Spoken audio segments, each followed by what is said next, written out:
Доктор Шешеевна, бұл жерде сіздер строительная работа деп 3 миллион 519 мың доллар қарапсыздар. Евро, доллар ба? Қарапсыздар. Емне жұмшалады бұл строительство? Бұл жерде строительство деген жана тандалган пилоттук мектептерде толугу менен жаңы коммуникация кабелдердин бардыгы киргизилет.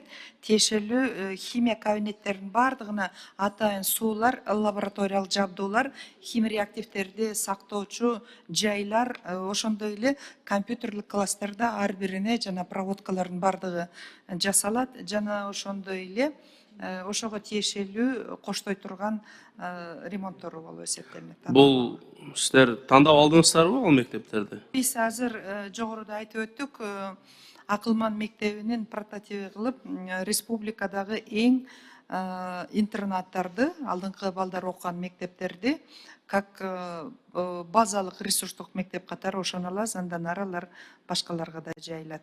Алардын 220 кластердик мектеби болот. 220 мектептерге дагы ошондой мындай технологиялык лабораториялар, дидактикалык материалдар, спец талаптар менен дагы коюлат. Түшүнүктүү. Ошо областынан кайсы мектептерди тандап алдыңыздар? Биз бүгүнкү күндө тандай элекпиз. Бул боюнча азыр критерийлердин бардыгы силер колдоп бергенден кийин биз ошого жараша иштелип чыгат. Бул эми ошол 12 жылдык программа боюнча да? Аз жантан бери Гүлхан Сакиновна бир суроо берди, бирок сиз жакшы жооп бере бердиңиз да. Мен да түшүнбөдүм, суроодон кайра суроо пайда болот. Гүлхан Сакиновна айтып атат, ошол детсадтагы подготовительницы башта эсептелип туруп, анан 12 жыл болобу же биринчи класстан 12 жыл эсептеле, 12 жыл эсептеле депчи. Бул жерде бүгүнкү күндө Кыргызстандын алкагында нулевой класс 1 жыл бою окуйт. Ошол балдар нулевой деп аталбайт, биринчи класс деп аталат. Азыр деле 12 жыл менен бала окуп атат, 6 жаштан бала окуп атат. Ошондо мектепте 11 жыл болот. 11 жыл болот, аталышы 12 болот. 0 деген алынат, 0дун ордуна 1 деп кирет. Мунун оң жактарын, терс жактарын карап чыктыңыздарбы 12 жылдык программа боюнчачы? Азыр сиздерге презентация кылабыз. Ага чейин анда сиз расмий маалыматтар боюнча канча мектепке чейинки 0 жаштан 6 жашка чейинки балдар бар бүгүнкү? Азыр презентацияда бар, ошол статистиканы. Сиз билбейсизби так? Билем. Канча бар? Бүгүнкү күндө мектепке чейинки жылда 150 000 бала биринчи класска келет. Жалпы суроотом, жалпы. 150 000 бала 6 жаштан. 150 000 бала по всей республике була? Нацстаткомдун маалыматы боюнча 161 776 бала 6 жашта. Анын ичинен бүгүнкү күндө минус 20% толугу менен нулевой класска келет. 20% бул жеке менчик курстардан балким нулевой класска камтылбай калган балдар. Сиз суроону туура эмес түшүндүңүз да, мен айтып атам. 0 жаштан 6 жашка чейинки канча балабыз бар? 1 миллион 100 талашасың? 1 миллион 105 000 деп турат расмий маалыматтарда. Туурабы? Туура. Миллиондон ашат. 23-жылкы бул Нацстаткомдун берген маалыматы боюнча. Миллиондон ашат. Ошонун ичинен канча процент биздин балдарыбыз толук кандуу детсадка барып атат? 26% барат. Акыркы маалыматтык статистикалык маалымат менен 28,7% Нацстатком маалыматын бүгүнкү күндө барат. Башкача айтканда жылыш бар. Статкомдо 200 000 бала барат, 20% түзөт деп берип атат. 28,3% акыркы статистикалык маалымат бүгүнкү күндөгү маалымат боюнча 28,3% бала бакчага барат. Кандай ойлойсуз, бул өкүнүчтүүбү албетте? Албетте өкүнүчтүү. Анда биз ушул мектепке чейинки балдар билесиз, японский философия боюнча негизи өзүбүздө улуттук баалуулуктарыбызда дагы балдар ушул өзгөчө ушул мектепке баргы чейин зээндүү, акылы таза, акылы тунук ушул учурлар болот да, көбүрөөк информацияны кабыл ала турган учурдачы. Анан ошол балдар детсадка барбастан көчөдө жүрүп, же тамганы тааныбай, анан эртең барып 0дөн кантип STEM программасын үйрөнүп, фундамент жакшы болбосо, естественно алар кийинки маалыматтарды өздөштүрө албайт да. Ошо жагына көңүл бурбайсызбы сиз? Бүгүн мына 28%, 30% болсо деле өкүнүчтүү албетте. Мен да билем, мисалы, айыл жергесинде бир аз эле адам барат да, көпчүлүк баягы колунда жоктор бар, аз камсыз болгон үй бүлөлөр бар.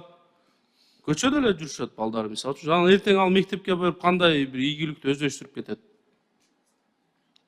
Системалуу карабайлыбы ушунчу? Ошону мен презентацияда айтып бербейинби сизге? Бардыгы бар да. Жок, дагы биз сизге баягы айтат элем, ушул жагына өзгөчө бир министр катары кандай бир колдойбуз. Эми баарыбыздын максатыбыз, ниетибиз бир. Бул жерде ошо элдин жашоо турмушу, мамлекетибизди жакшы жакка колдон келишинче кызмат кылайлы депчи. Анан китеп боюнча дагы айтып атасыз, азыр китептерди жаздырып атабыз, түзүп атабыз депчи. Эми ушундай көрүнүш болуп калды да, ар министр келгенде эле өзүнүн программасын алып келет, жаңы китептерди жазат. Анан ал китептер сентябрда толук кандуу ата-энелер сатып алып бере албайт, жетишпестик болот. Быйыл андай көрсөткүч болбойбузбу сиздин убагыңызда? Быйыл республикалык бюджеттен сиздердин жактырууңуздар менен 152 миллион сом мектеп окуу китептерин алганга берилген. 152 миллионго ылайыкталган китеп август айына чейин толук чыгарылып мектепке жеткирилет. Бирок бул аз. Өткөндө президент менен кездешүүдө биз толугу менен китеп менен камсыз кылуу программасын көрсөттүк. Бүгүнкү күндө 100% мектеп талабына ылайык 12 китептен турган комплект менен камсыз кылуу дээрлик 8 миллиард 600 миллион сомду түзөт. А бизде 150 миллион жылда бөлүнөт. Эгерде 100% камсыз кылабыз десек 57 жыл керек. Ошон үчүн биз толугу менен интенсивдүү түрдө инвестиция издеп атабыз. Силерден да суранып атабыз тезирээк кылуу. Биз бөлүнгөн акчанын алкагында гана чыгара алабыз. Эми мен ушу грант боюнча айтып атам да. Мындай эффективдүү, максаттуу пайдалансак, ооруну бир тамырынан ошо өзөктөн бир лечитетсек, себеби эртең ошол детсадка барбай аткан балдар биздин жарандарыбыз, биздин балдарыбыз, эртеңки биздин келечегибиз өлкөбүздүнчү. Ошон үчүн ушу гранттарды мүмкүн аз мен да сизге 2-3 байгыларды айтам. Мына 30 жылдан бери чындыгында ошол айылда детсад жок. Кара Суу районунун маданият айылындачы. Жош айыл өкмөтүнүн маданият айылында. Бүгүнкү күндө почти дээрлик 28% бала мектепке чейинки өнүгүү кызматына расмий тартылган.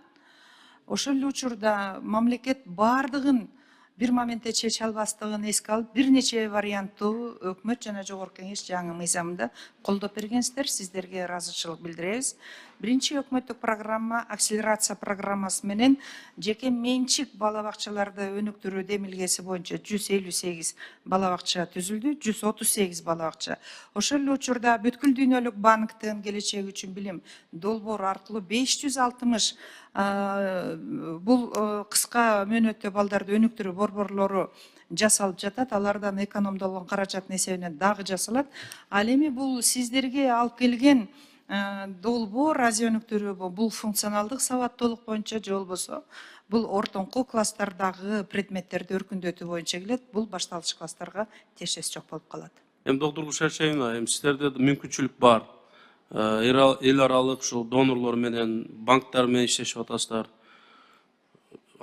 Ушундай бир гранттар болсо же аз проценттүү кредиттер болсо, ошо өзгөчө ушу бала бакчаларды куруу боюнча же көбөйтүү боюнча алып келиңиздер, биз дайым колдойбуз.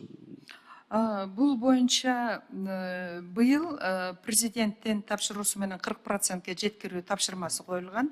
Замандын талабына, өнүккөн өлкөлөрдүн багы практикасын карап туруп, албетте билим берүү сапатын жогорулатышыбыз керек. Бирок өзгөчө сизге айтат элем, ошол өзгөчө биздин ошо бала бакчаларга көңүл бурсаңыз. Бул президенттин программасында белгиленген, биз ошону аткаруунун үстүндө иштеп жатабыз. Сиз ошол мен айткан боюнча да бир маалымат берип койсоңуз, кайсы жылдары бир мүмкүнчүлүгүбүз болуп атганын көргөнчө. Сизге жекече кайрылайын мен. жазуу түрүндө сизге бала бакча багытындагы Макул. иштерди маалымат